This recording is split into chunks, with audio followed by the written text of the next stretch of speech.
हरे कृष्ण। आप सभी को मेरा सादर कोटि कोटि वंदन। आप सभी की अपार कृपा से कल मैं अपना कार्तिक का व्रत जो जितना मुझसे बन पड़ा सफलतापूर्वक संपन्न कर पाया। इसके लिए मैं आप सभी का बहुत बहुत आभारी हूँ। आज का विषय प्रारंभ करने से पहले मैं आप सभी से एक छोटी सी प्रार्थना करना चाहूँगा। एक तो मेरे वीडियो को आप पूरी तरह देखिए। ज़्यादा समय के वीडियो तो नहीं मैं बनाता, छोटे छोटे वीडियोस बनाता हूँ। और अगर अच्छा लगे तो लाइक ज़रूर कीजिए और कमेंट बॉक्स में जय श्री राम, राधे राधे, जो आपको अच्छा लगे वो आप लिख सकते हैं। यदि आपके कोई प्रश्न हो या किसी विषय में मेरे साथ आप वार्तालाप करना चाहें, कोई उलझन, कोई संशय दूर करना चाहें तो भी आप लिख सकते हैं। मेरा पूरा प्रयास रहेगा कि जल्दी से जल्दी आपके जो भी प्रश्न हो उनका समाधान किया जाए।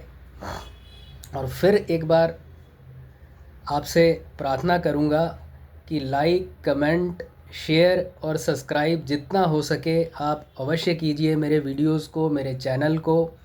तभी मैं इसे प्रयास को सफल बना पाऊंगा। ये मेरा एक छोटा सा प्रयास है सनातन धर्म के संदेश को फैलाने का। हम और इतने एंटरटेनमेंट रिलेटेड, मनोरंजन रिलेटेड वीडियोस देखते हैं। कुछ अच्छे होते हैं, कुछ मतलब के भी नहीं होते हैं, वो भी वायरल हो जाते हैं, उन पर भी इतने सारे कमेंट्स आते हैं, लाइक किए जाते हैं।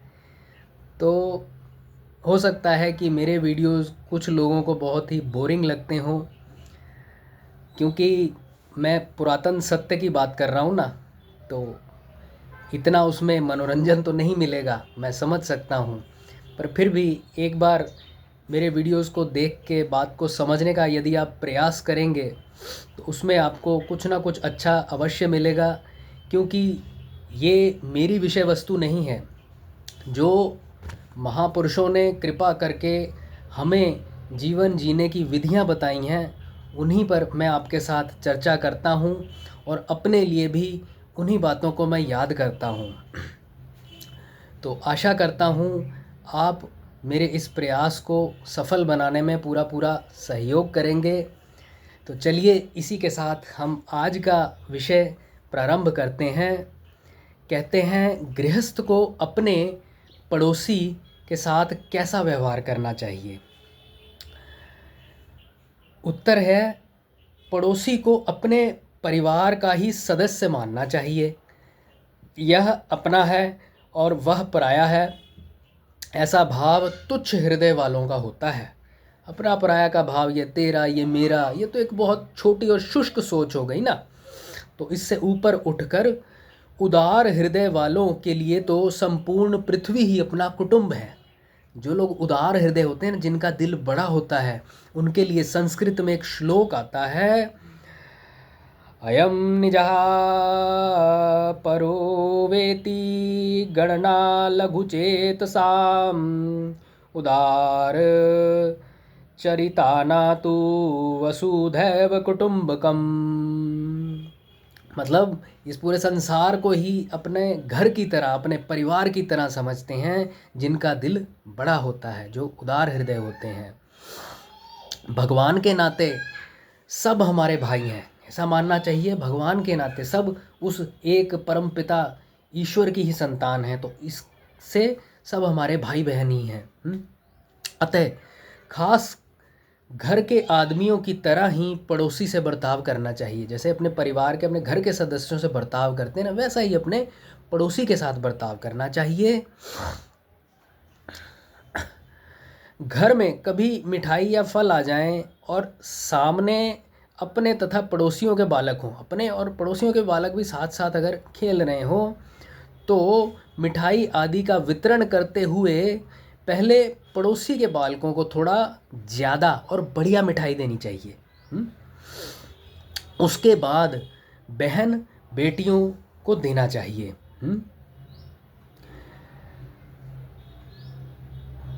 बहन बेटियों को देना, बहन बेटियों के बालकों को देना चाहिए। उसके बाद फिर कुटुंब के ताए चाचे आदि उनके बालकों को देना चाहिए, और अंत में बची हुई जो मिठाई है आदि वह अपने बालकों को दें। तो इसमें कहेंगे महाराज जी फिर इसमें हमारे बच्चों को क्या मिला, वो तो थोड़ा पड़ जाएगा, है ना, इतना अच्छा भी नहीं मिलेगा। तो इसमें कोई शंका ना करे कि हमारे बालकों को कम या साधारण चीज़ मिले तो हम तो घाटे में ही रह गए। ये कोई घाटे का सौदा नहीं है, इसमें घाटा नहीं है। हम पड़ोसी या बहन बेटी के बालकों के साथ ऐसा बर्ताव करेंगे तो वे भी हमारे बालकों के साथ वैसा ही बर्ताव करेंगे, जिसमें माप तौल बराबर ही आएगा, है ना। आज आप किसी बच्चे के साथ अच्छा बर्ताव करोगे, कल को वो भी आपके बच्चे के साथ अच्छा ही बर्ताव करेगा। खास बात यह है कि ऐसा बर्ताव करने से अब लाभ कहाँ होगा, लाभ यह होगा आपस में प्रेम बहुत बढ़ जाएगा। प्रेम की जो कीमत है ना, वह विषय पदार्थों, वस्तु पदार्थों से नहीं आंकी जा सकती। पड़ोसी के कोई गाय भैंस घर पर आ जाए, पड़ोसी से कुछ ऐसा हुआ कि उसकी कोई चीज़ आपके घर में गिर गई या उसकी कोई गाय भैंस आपके घर में आ गई, तो उसे झगड़ा ना करे, उन पशुओं को भी ना पीटे। प्रत्युत प्रेम पूर्वक पड़ोसी से कह दे कि भैया तुम्हारी गाय भैंस हमारे घर पर आ गई है, वह फिर राय इसका कृपया ध्यान रखें। हम ऐसा सौम्य बर्ताव करेंगे तो हमारी गाय भैंस पड़ोसी के यहाँ जाने पर भी ऐसा ही बर्ताव करेगा। अब आज हम उससे अच्छा बर्ताव करेंगे ना पड़ोसी, तो कल को हमारी गाय भैंस भी तो जा सकती है, हमारी कोई वस्तु उनके घर पे गिर सकती है, तो वो भी फिर क्रोध नहीं करेगा अगर हम आज उससे अच्छा बर्ताव करेंगे। यदि पड़ोसी क्रूर बर्ताव करे, यदि हमसे कभी कोई गलती हो जाए और पड़ोसी झगड़ा करे, तो भी हमारे को उस पर क्रोध नहीं करना चाहिए। क्रोध तो शत्रु है, क्रोध का सहारा कभी ना लें।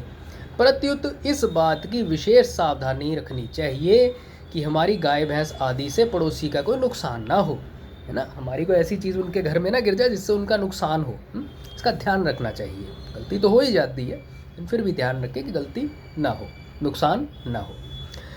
हमारे घर कोई उत्सव हो, विवाह आदि हो, उसमें बढ़िया बढ़िया मिष्ठान आदि बने तो पड़ोसी के बालकों को भी देना चाहिए, क्योंकि पड़ोसी होने से वे हमारे कुटुंबी ही हैं, है ना। इससे भी अधिक प्रेम का बर्ताव करना हो तो जैसे अपनी बहन बेटी के विवाह में देते हैं ना, ऐसे ही पड़ोसी की बहन बेटी के विवाह में देना भी चाहिए। जैसे अपने दामाद के साथ बर्ताव करते हैं, ऐसे ही पड़ोसी के दामाद के साथ भी बर्ताव करना चाहिए। तो ये था हमारा और एक पड़ोसी का अच्छा बर्ताव कैसे हो, एक सुंदर जीवन कैसे बने। आशा करता हूँ आप सभी इसका लाभ लेंगे। धन्यवाद।